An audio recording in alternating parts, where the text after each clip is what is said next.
All right, so today we are going to talk about how we did a $1 million course launch when we had no experience pre-launch. So this was in the context of a company that had never done courses before. And to be fair, I had a background in online education and had a background understanding how different types of online education business models work. So this was a program from someone that is no longer with us, and a lot of people, the company actually leveraged a lot of relationships to bring people such as Tony Robbins to help promote the program. And we also had a team as well. We had a team of developers. We actually set up a war room the day we launched, and we all sat in one room and looked at the numbers, looked at how things were going. But I would say this: you don't need to have all those resources to do a $1 million course launch.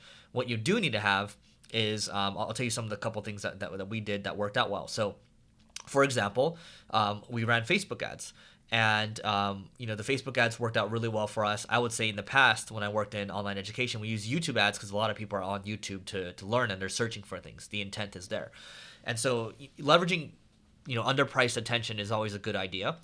And what we did as well was when we ran the Facebook ads, we just targeted a lot of these influencers that were promoting the product, right? So Tony Robbins would be an example. And what we also did was we collected a lot of emails, and we used the launch style sequence, right? So what a launch style sequence basically means is when you launch a course, it's only open for the next 7 days, the next 14 days or so, right? So you leave it open. Hey guys, you're building up, you're drumming up all this fanfare, and then at the close of 7 days or 14 days, the program is closed, and it's going to be closed for the foreseeable future. So at that time, in the last 3 days, that's when you're going to get a huge influx of sales, right? So the ultimate goal is you're trying to use these ad platforms, or really any attention, trying to drive a lot of emails for cheap. And then once you drive the emails for cheap, what you can do is you can say, hey, you know what? Here's our course, and buy it, right? And by the way, it's expiring in 24 hours. It's expiring in 8 hours. It's expiring right now, right? And then maybe we've extended it, and then maybe when a sale comes out, like maybe a Christmas thing or maybe a Black Friday thing comes out, you can run another promotion there. But if you work out the numbers, let's say I'm collecting an email for $1, okay? So usually what happens is if you're trying to sell a course, the conversion rate would be anywhere from 0.5% to 2%. So typically what I've learned is from people that are very successful with courses is that 0.5% is really good if you're selling a $2,000 course. Now, if you're selling a $1,000 course, maybe 1% is good. Now, less than that, you might be able to get 2%, maybe as high as 5%, right? So just to do some math for you, if we're able to collect an email for $1 or so, and the conversion rate is 1%, so your cost of acquiring a customer is going to be $100. So that means what you sell, maybe the course you have is $100, and then that cancels out your ad costs. But if you actually have stuff in the back end where you have additional kind of, let's say I'm selling a course on how to level up, how to play the game of life, right? Or how to build the right habits. Maybe that's sold for $100 or so. Now, in the back end, the next step might be, okay, now you have the right habits. Here's how you actually learn marketing, right? And maybe that's another, I don't know, $200 or something like that. And then I'm going to show you how to build a business. Maybe that's $1,000 or so. So it starts to ladder up from there. Now, you assume that a certain percentage of these people are going to buy for the $200 and the $1,000, right? So now you're actually making money on every single email that you collect or every sale that you get. You're making money on it, right? So the idea here is you got to look at your numbers. So every single day, we looked at our numbers and we looked at the conversion rates. Are the conversion rates holding? Is this acceptable? Should we be scaling? Should we be pulling back? Do we need to go be making more creatives, right? So let's say you're running this on your own. You might have an email list. Start with your email list first, and then then you want to survey people and see, hey, why didn't you buy in the first place, right? So you'd send a non-buyer survey, and then you kind of learn on your own. Now, if you do have a team, then you have a lot more leverage. You can move a lot faster. But what I would say is the most important thing for us is that we had the power of influencers. So I know that's hard to duplicate, but ads, that's easy to duplicate, right? You can duplicate what we're doing there.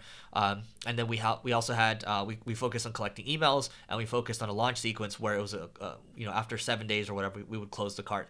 I don't really like the launch model because there's a lot of there's a frenzy leading up to it, and then right after you're done, you have to think about the next launch, right? And the next launch after that, then the next launch.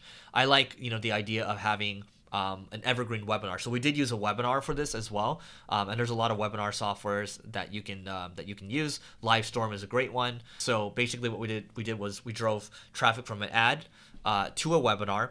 And then once these people were on the list, then we'll say, hey, we're opening the cart over here. And then there will basically be a countdown sequence. And then you can use a lot of different tools for your courses. You can use Thinkific. There's Teachable. There's a lot of great stuff out there. But the idea here is that, doing a $1 million launch like this, which led to a lot of other launches right after.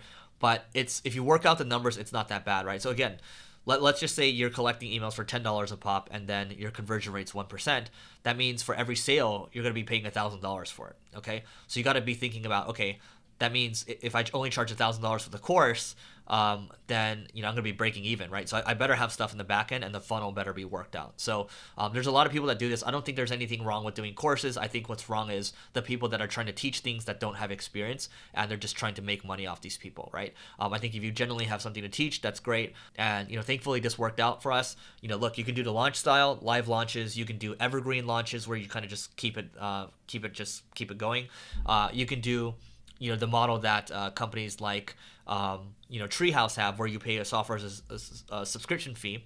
You pay each month, and you can also do something like Lambda School, where they'll charge you a percentage of your income. They won't charge you anything up front, but they'll charge you a percentage of your income once you get a job. If you don't get a job in 5 years, they won't charge you anything. So you have a lot of different ways to do this online education model. I'm just giving you one example that's more tied to this launch course style, which more internet marketers are used to. But there's a lot of different ways to do this, and it depends on what type of business you're trying to build. But if you want to build a great lifestyle business for yourself, do the launch model, do the evergreen model. If you want to build a bigger business, maybe think about subscription, maybe think about cohort-based courses where you charge a premium, or maybe do an income share agreement type of thing. So that is it for today. Go to levelingup.com to learn more about the book that I have coming out called Leveling Up. And that's it for today. We'll see you tomorrow.